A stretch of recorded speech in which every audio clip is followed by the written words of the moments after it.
Mga Ginoo, magiging ganap akong tapat sa inyo. Ilang buwan na ang nakalipas, nagsimula akong maghalo sa aking tsaa tuwing umaga ng isang kutsarita ng isang medyo kakaibang sangkap. At literal na makalipas lamang ang ilang linggo, ang asawa ko ay nagsimulang magmakaawa sa akin na itigil ko ito. At hindi dahil nag-aalala siya sa kalusugan ko. Hindi, ang sabi niya, sobrang lakas mo na, hindi na kita masabayan. Sa sandaling iyon, napagtanto ko na aksidente akong nakatagpo ng isang bagay na talagang kakaiba. Isang bagay na dapat malaman ng bawat lalaking lampas na sa 60 taong gulang. Ang pangalan ko ay Dr. Majit Kera. Ako ay isang espesyalista sa kalusugan ng kalalakihan at isang praktisadong urologist na may higit 30 taong karanasan. Sa lahat ng panahong iyon, tinulungan ko ang mga lalaki na maibalik ang kanilang sigla, kumpiyansa, at kakayahang magtrabaho ng walang mga tableta, walang labis na kemikal, at walang mga hungkag na pangako. Sa loob ng mga dekadang ito ng aking trabaho, paulit-ulit kong napatunayan ang isang bagay. Ang mismong pagtanda ay hindi automatikong sumisira sa pagkalalaki. Ang tunay na problema ay kapag ang isang lalaki ay tumitigil ng bigyan ng pansin ang sarili niyang kalagayan. At dito pumapasok ang isang kakaibang kabalintunaan. Karamihan ay naniniwala na ang paghina ay hindi na maiiwasan. Nasasanay sila sa pagod, sa kawalan ng motibasyon, at sa mabibigat na umaga, tinatanggap ito bilang bagong normal. Ngunit nang hinalo ko lamang ang isang kutsarita sa aking tsaa, biglang tumugon ang aking katawan na parang muli akong 25. Isang maliit na bagay, pero parang may pinindot itong matagal ko nang akalang patay na biological switch sa loob ko. Sa video na ito, ipapaliwanag ko ng detalyado kung ano ang kutsarita na iyon, paano ito eksaktong gumagana sa katawan, at kung bakit ito natural na tumutulong sa pagpapanatili ng enerhiya, metabolismo, at balance ng hormones, walang stimulants at walang kahina-hinalang mga trick. Totoo at nakabatay sa agham na paraan ng pagsuporta sa likas na pagbabagong lakas ng katawan, kaya manatili kayo. Sa loob lamang ng ilang sandali, mauunawaan ninyo kung bakit napakalakas ng ritual na ito tuwing umaga, na ang asawa ninyo ang unang makakapansin ng pagbabago at baka sabihin pa niya, pakiusap, hinay-hinay lang. Bago tayo magpatuloy, kung hindi pa kayo nakasubscribe, gawin ninyo na ngayon at pindutin ang bell para hindi ninyo makaligtaan ang aking lingguhang mga rekomendasyon. Dinisenyo ang mga ito para tulungan ang mga lalaking lampas 60 na makaramdam ng mas malakas, mas masigla at tunay na buhay. Kung may tumatama sa inyo sa naririnig ninyo ngayon, maglagay ng numero 1 sa comments. Kung hindi naman, isulat ang 0 at sabihin kung anong payo ang gusto ninyong marinig sa susunod. At ngayon, bago ko ibunyag kung ano talaga ang nasa likod ng kakaibang kutsaritang iyon, unawain muna natin kung bakit napakaraming lalaki sa edad na ito ang gumigising tuwing umaga na parang ubos na ubos. Dahil kung hindi maaayos ang nangyayari sa katawan ninyo tuwing umaga, walang kahit anong supplement o lihim na sangkap ang makakapagbalik ng enerhiya at kumpiyansa ninyo. Ang unang problema tuwing umaga na kadalasang binabalewala ng karamihan sa matatandang lalaki ay ito mismo. Bawat umaga, bago pa sumikat ang araw, milyon-milyong lalaki ang nakaupo na may hawak na tasa ng kape o tsaa, umaasang ang unang lagok ay magbabalik ng lakas. Naiintindihan ko ang pakiramdam na iyon, naranasan ko rin yan. Gumigising kayo na pagod pa rin kahit parang buong gabi naman kayong natulog. Mas mabigat ang pakiramdam ng katawan kaysa dati, mas mabagal gumalaw ang isip. Sinasabi ninyo sa sarili, kailangan ko lang ng kaunting oras para magising ng tuluyan. Pero sa kaibuturan ninyo, may pakiramdam pa ring may mali. Ang panloob na makina na dati umaatungal sa enerhiya at gana sa buhay, ngayon ay parang mahina na lang naugong sa background. At ang totoo, hindi lang ito simpleng pagod, ito ay usapin ng biyolohiya. Sa sandaling imulat ninyo ang mga mata, nagsisimulang maglabas ang katawan ng cortisol, ang pangunahing stress hormone. Noong bata pa kayo, ang pagtaas ng cortisol tuwing umaga ay nagbibigay ng malakas na tulak. Binabangon kayo sa kama at tinutulak pasulong ang buong araw. Ngunit habang tumatanda dahil sa chronic stress, kakulangan sa tulog, mga alalahanin sa gabi, at natural na pagbabago sa katawan, hindi na gumagana ang sistemang ito tulad ng dati. Sa halip na isang maikling at malusog na peak, nananatiling mataas ang cortisol ng maraming oras. At ang ibig sabihin nito, hinaharangan nito ang produksyon at epekto ng testosterone, ang hormone na responsable sa lakas, focus, at tunay na sigla ng pagkalalaki. Isipin ninyo ang isang seesaw. Kapag umaangat ang cortisol, bumabagsak ang testosterone. Kaya hindi nakapagtataka na marami sa mga lalaking kausap ko ang nagsasabing, Dok, hindi naman ako depressed pero parang hindi ko na maramdaman ang sarili ko. At hindi ito katang-isip, totoong nagbabago ang chemical na balanse ng kanilang katawan. Ang mataas na cortisol ay nagdudulot ng pagkabalisa, iritasyon, at kawalan ng focus tuwing umaga. Samantalang ang mababang testosterone ay nagiiwan sa lalaki na walang gana, walang motibasyon, at hiwalay sa apoy sa loob na dati nagpaparamdam na siya ay hindi mapipigilan. At dito nagkakamali ang karamihan ng lalaki. Isang pagkakamaling libu-libong beses ko nang nakita. Kumakapit sila sa pinakamatapang na kape, umaasang agad nitong ibabalik ang sigla. Oo, mabilis dumating ang epekto, pero kasabay nito, lalo pang pinapataas ng caffeine ang cortisol. Hindi ito tinatanggap ng katawan bilang enerhiya, kundi bilang dagdag na stress. Sa paglipas ng panahon, nauubos ang adrenal glands, napapagod ang metabolismo, at nagiging parang roller coaster ang buong araw. Mataas na enerhiya, tapos biglang bagsak. Ang kabilang dulo naman ay ang walang ginagawa. Uupo lang na may hawak na tsaa, magbabasa ng dyaryo o mag-i-scroll sa telepono, umaasang babalik na lang kusa ang sigla. Ngunit ang problema, kapag walang tamang signal, bumabagal ang metabolismo, tumataas ang blood sugar, at nagsisimula ang katawan na mag-imbak ng enerhiya sa halip na gamitin ito. Para itong sasakyang naka-idle sa parking lot. Umaandar ang makina, nauubos ang gasolina, pero hindi kayo umaabante. Maingay pero walang galaw pasulong. At dito nakatago ang detalye na hindi alam ng karamihan ng lalaki. Ang umaga ay isang kritikal na sandali kung kailan sobrang sensitibo ng katawan sa anumang signal. Ang unang 30 minuto pagkatapos magising ay parang mga biolohikal na gear. Ang ginagawa ninyo o hindi ninyo ginagawa. Sa panahong iyon ang nagtatakda ng tono ng buong hormonal rhythm ninyo sa maghapon. Maaari ninyong idirekta ang katawan sa landas na kakampi ninyo ito o hindi ninyo namamalayan. Inilulunsad ninyo ito pababa sa spiral ng stress, pagod at imbalance. Hindi ko malilimutan ang isa sa aking mga pasyente, isang retiradong piloto na ang pangalan ay Jack. Dumating siya sa akin na lubos na dismayado. Dok, sabi niya, maaga akong natutulog, naglalakad ako tuwing umaga, pero pagsapit pa lang ng tanghali, pakiramdam ko ubus na ako. Nagsagawa kami ng mga laboratory test. Sobrang taas ng cortisol niya at ang testosterone niya naman ay nasa pinakamababang antas. Hindi siya tamad at hindi rin siya may sakit. Ang totoo, tuwing umaga lang ay automatikong pumapasok ang kanyang katawan sa stress mode. Nang bahagya naming binago ang kanyang routine sa umaga, isang simpleng pagbabago lang. Makalipas ang ilang linggo, para siyang muling nabuhay. Bumalik ang kanyang enerhiya, sigla, at linaw ng isip. Siya mismo ang nagsabi na iyon ang tunay niyang pagising. Iyan ang dahilan kung bakit mas mahalaga ang tsaa mo tuwing umaga kaysa sa inaakala mo. Ang idinadagdag mo rito ay hindi lang basta panlasa o nakasanayan. Isa itong malinaw na signal na ipinapadala mo sa iyong katawan sa mismong unang lagok. At ang signal na iyon ang nagtatakda kung ano ang mararamdaman mo sa susunod na 16 na oras. Kapag nagawa mong pakalmahin ang cortisol at sabay na dahan-dahang pasiglahin ang metabolismo, bumabalik ang balanse. Ang parehong balanse na maraming lalaki ang unti-unting nawala sa loob ng maraming taon nang hindi man lang nila namamalayan. At dito na nagsisimula ang tunay na hiwaga. Ang sikreto ay hindi ang tuluyang pag-iwas sa caffeine o ang pag-inom ng mas maraming tsaa. Ang mahalaga ay kung ano mismo ang inilalagay mo sa tasa.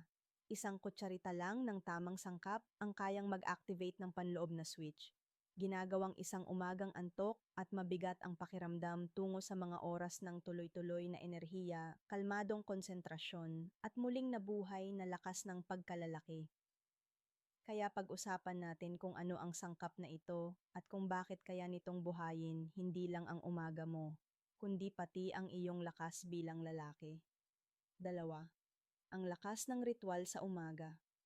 Kapag nakikipag-usap ako sa mga lalaking lampas 60 taong gulang, palagi akong nagtatanong ng isang simpleng tanong. Paano mo sinisimulan ang umaga mo?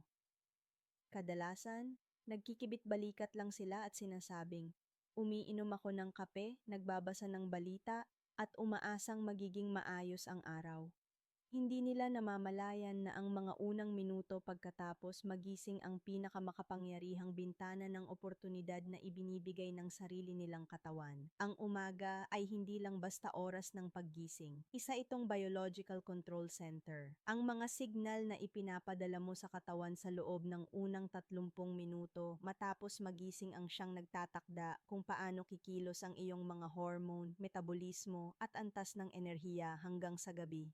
At ang totoo, karamihan sa mga lalaki ay maling signal ang ipinapadala sa kanilang katawan. Kahit hindi nila ito alam. Nang maunawaan ko ito, nagbago ang lahat.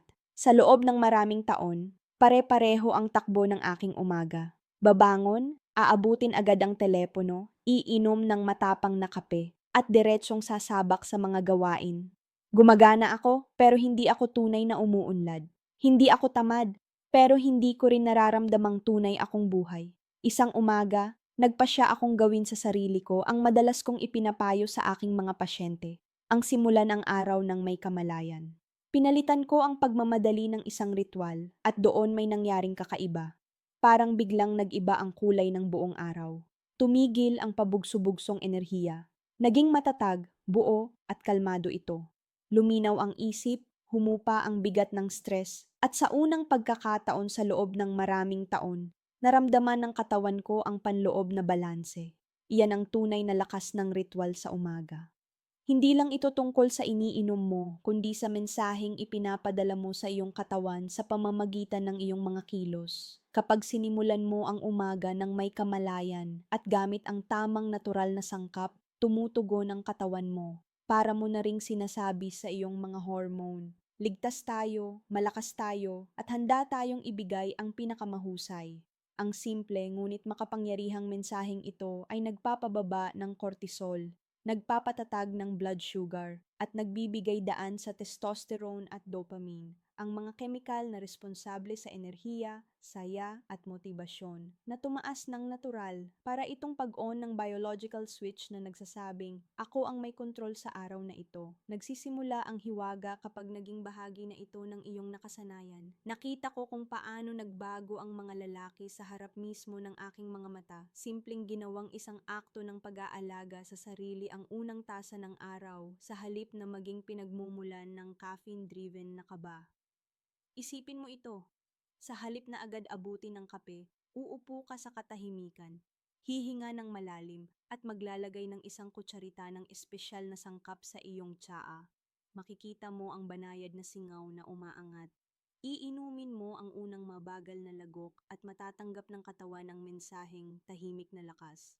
Sa loob lamang ng ilang minuto, mapapansin mo na ang pagbabago. Enerhiya na walang kaba, sigla na walang pagmamadali, konsentrasyon na walang ulap. Nasaksihan ko kung paano tinulungan ng ritual na ito ang mga lalaking matagal nang nawala ng pag-asang muling maramdaman ang kanilang kabataan. Pagkalipas ng ilang linggo, bumabalik sila sa akin at sinasabing, Dok, hindi ko alam kung ano ang nangyayari, pero mas malinaw ang isip ko, mas magaan ang pakiramdam ko, at mas buhay ako kaysa sa mga nakaraang taon. At hindi ito himala, ito ay simpleng tamang paggana ng pisyolohiya. Ang mismong paglikha ng ritual ay nagpapabuti sa chemistry ng utak, nagpapababa ng pamamaga, nagpapatatag ng tibok ng puso, at inihahanda ang metabolismo para magsunog ng enerhiya imbes na mag-imbak. Iyan ang pagkakaiba ng basta na lang tumutugon sa araw at ng tunay na pagkontrol dito. At may isang mahalagang punto na madalas palampasin ng karamihan ng lalaki. Ang ritual mismo ay nagiging kaaya-aya sa pinakamalusog na paraan. Kapag nakilala ng katawan ang katahimikan ng umaga, nagsisimula itong maghanap nito. Gumigising ka na may pananabik, hindi dahil sa caffeine, kundi dahil pakiramdam mo ay bumabalik ka sa sarili mo. Humihinto ka sa pakikipaglaban sa pagod at sa halip ay sinisimulan mong alagaan ang iyong sigla. Iyan ang dahilan kung bakit sinasabi ko sa bawat lalaking lampas 60 taong gulang.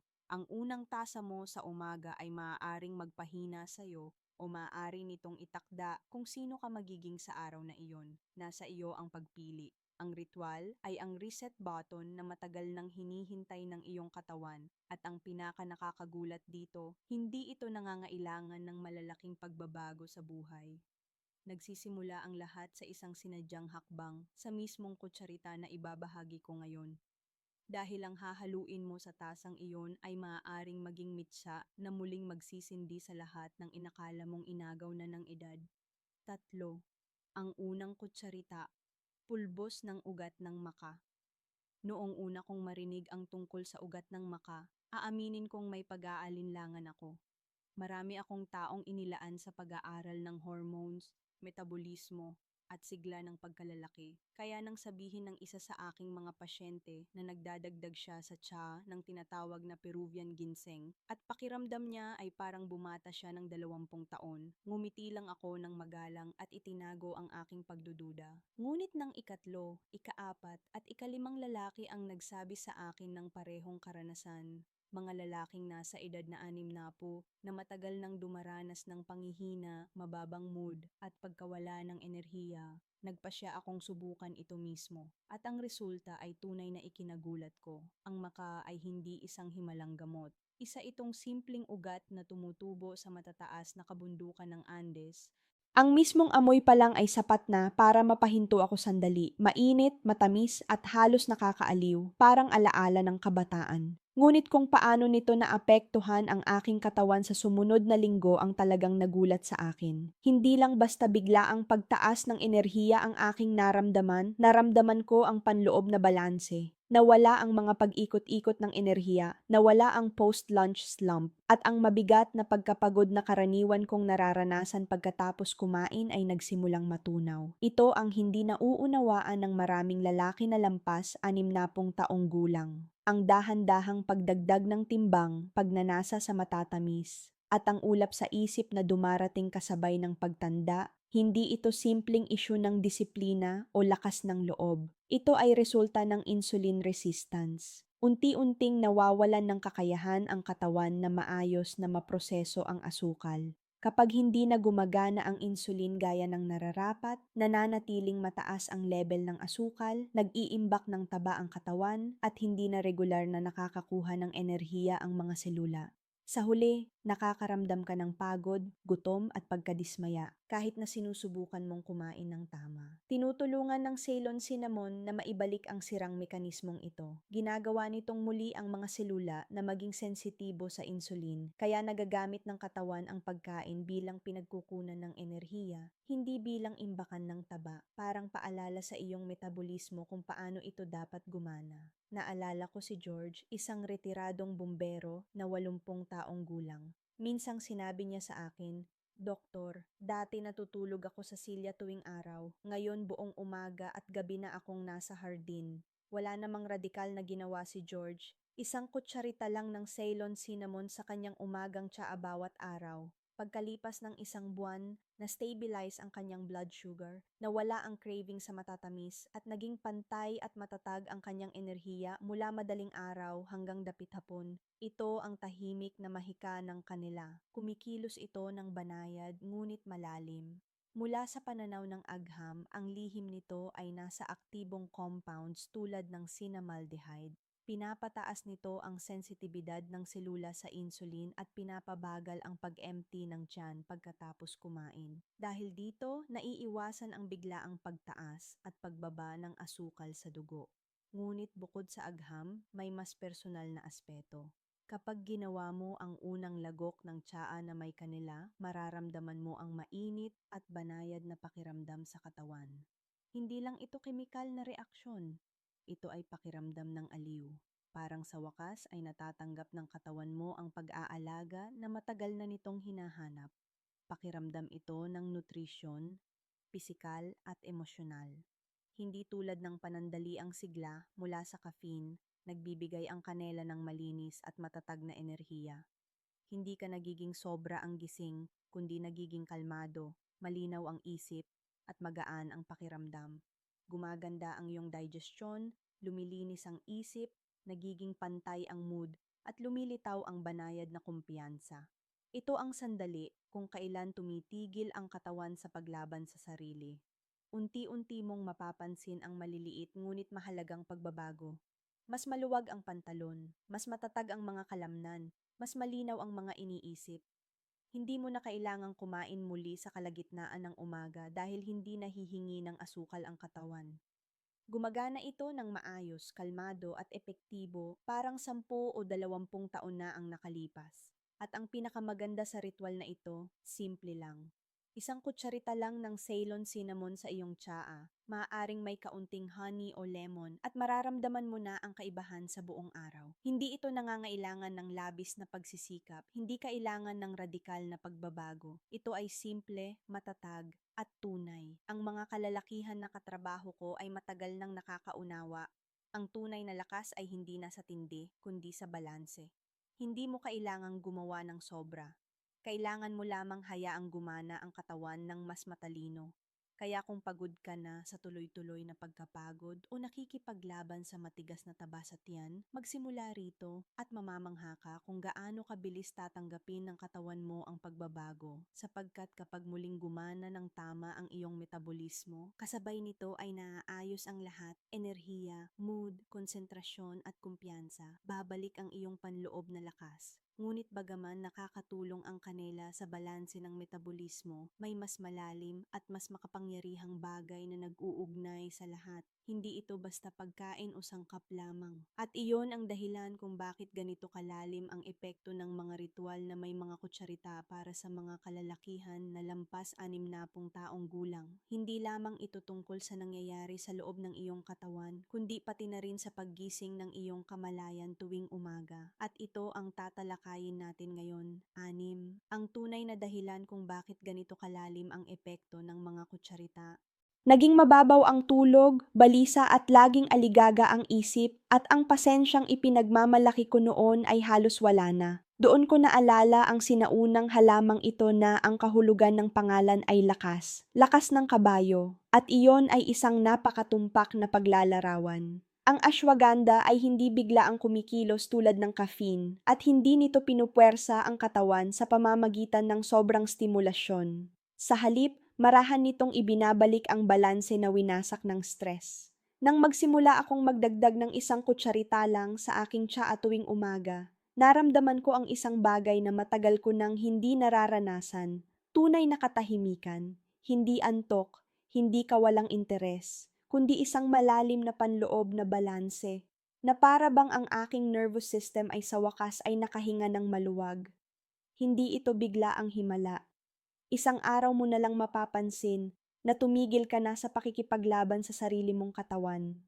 Karamihan sa mga lalaking lampas 60 ay hindi man lang napagtatanto kung gaano kalaki ang ninanakaw ng chronic stress sa kanila.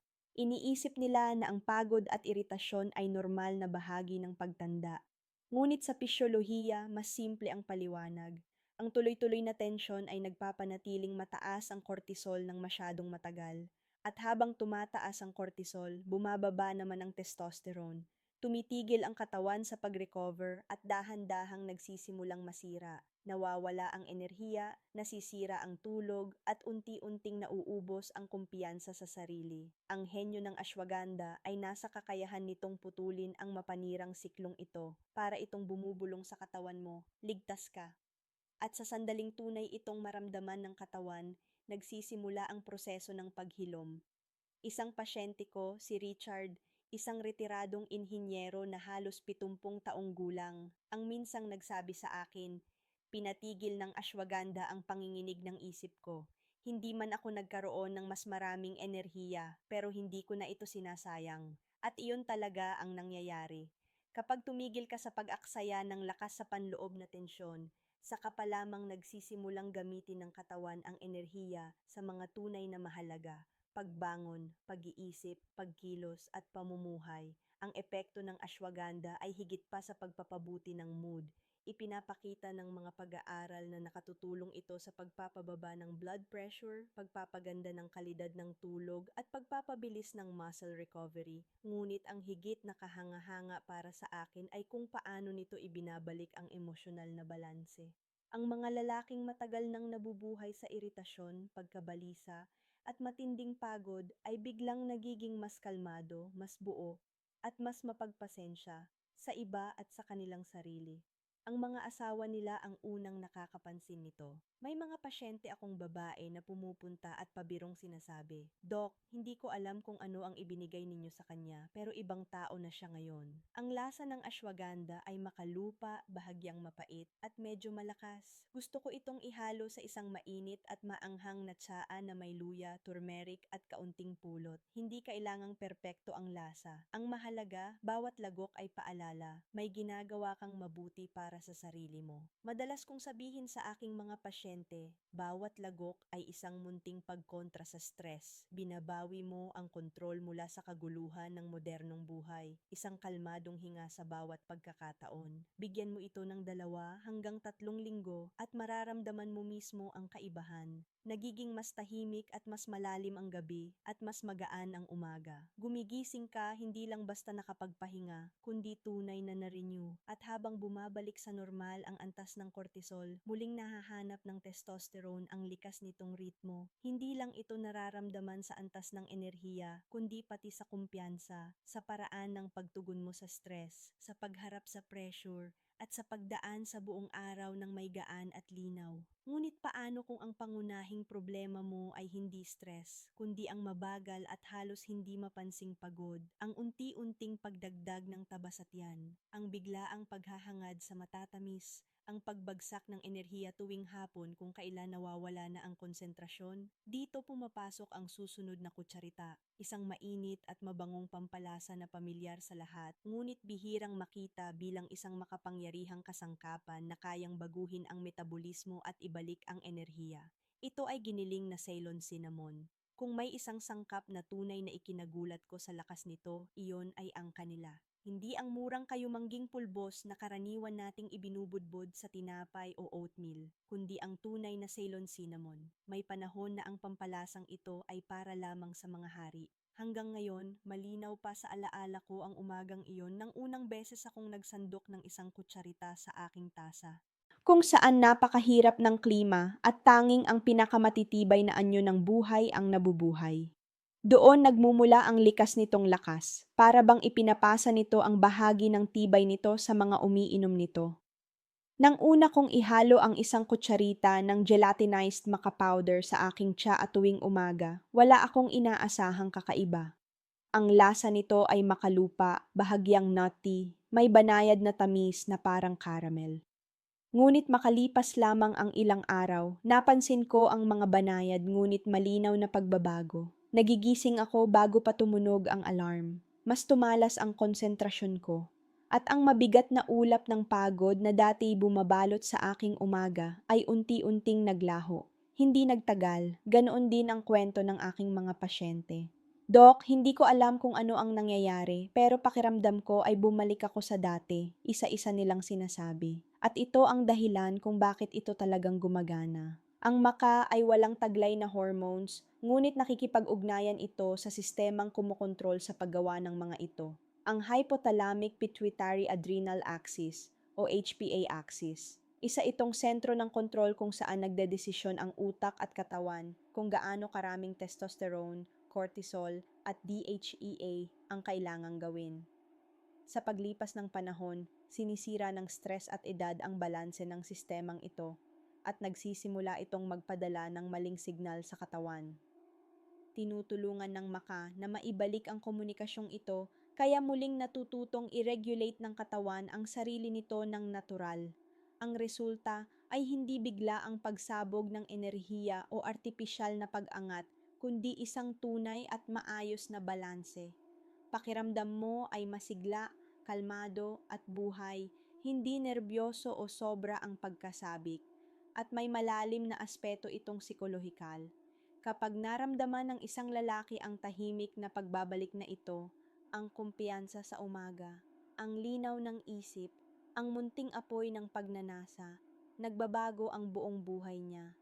Isang pasyente ko, isang 64 na taong gulang na retiradong propesor, ang nagsabi sa akin, "Parang naalala ulit ng katawan ko kung paano maging ako." Ikinuwento niya na mas maaga na siyang nagigising, may gana ng kumilos, lumabas ng bahay, at mas mapalapit muli sa kanyang asawa, hindi dahil sa yabang, kundi dahil muli niyang nararamdaman na siya ay buhay. Iyan ang partikular kong nagugustuhan sa Maka. Hindi lang nito ibinabalik ang balanse ng hormones, ibinabalik din nito sa lalaki ang pakiramdam ng kanyang sarili, ang kanyang panloob na lakas at pagkakakilanlan. Ipinapaalala nito kung ano ang pakiramdam ng ganap na pamumuhay sa sariling katawan, at karamihan sa mga lalaki ay hindi man lang napagtatanto kung gaano karaming enerhiya ang unti-unting ninanakaw ng kawalan nito, hindi lang pisikal, kundi pati emosyonal. Inaagaw nito ang saya sa mga simpleng bagay, pinapatay ang likas na pagkamausisa sa buhay, at unti-unting pinuputol ang koneksyon sa mga mahal sa buhay. Dahan-dahang binabaligtad ng Maka ang prosesong ito, muling binubuhay ang katawan at isipan sa natural na paraan. Kung magpapasya kang subukan ito, mariin kong inirerekomenda na piliin mo ang gelatinized na pulbos ng Maka. Ito ay handa na at na proseso na tinanggal na ang almirol, kaya mas madali itong matunaw at mas maayos ang pagsipsip ng katawan. Isang kutsarita lang na walang bunton, hinalo sa mainit na tsaa o kahit sa kape, ay sapat na. Inumin ito araw-araw sa loob ng ilang linggo at magsisimula kang mapansin ang mga pagbabago. Lilinaw ang isip, magiging mas pantay ang mood, gagaan ang pakiramdam ng katawan, at lilitaw ang likas na pagnanais na kumilos. Hindi mo na kailangang pilitin ang sarili mo. Kusang darating ang motibasyon. At oo, mapapansin din ito ng iyong partner. Enerhiya, saya, konsentrasyon, lahat ay bumabalik sa paraang hindi mo maaaring hindi maramdaman. May ilang lalaking umamin na pabirong tinatanong sila ng kanilang asawa o kasama, "Ano ba talaga ang iniinom mo tuwing umaga sa tasang yan?" At doon mismo nakapaloob ang diwa ng lahat ng ito. Hindi ito tungkol sa pagiging mas produktibo, kundi sa pagiging ganap na naroroon, sa tunay na pakikilahok sa sarili mong buhay. Pero paano kung ang umaga mo ay hindi lang basta mabagal, kundi puno ng mas malalim at tuloy-tuloy na tensyon, hindi mapakaling tulog, panloob na paninikip na ayaw bumitaw, dahil kahit kayang sindihan ng Maka ang apoy, may isa pang ugat na kayang patahimikin ang bagyo, at iyon ang gusto kong ikwento ngayon. Kung ang Maka ang spark na nagpapaliyab ng panloob na apoy, ang ashwagandha naman ang katahimikang nagpapanatili sa apoy na iyon. Natuklasan ko ito maraming taon na ang nakalipas habang pinag-aaralan ko ang Ayurvedic medicine. Ngunit ang tunay na lakas ng ashwagandha ay naunawaan ko lamang nang ako mismo ang gumamit nito. Sa panahong iyon, pakiramdam ko ay ubos na ubos ako. Sa pagitan ng aking practice, pananaliksik at mga responsibilidad sa pamilya, hindi na kinakaya ng aking katawan.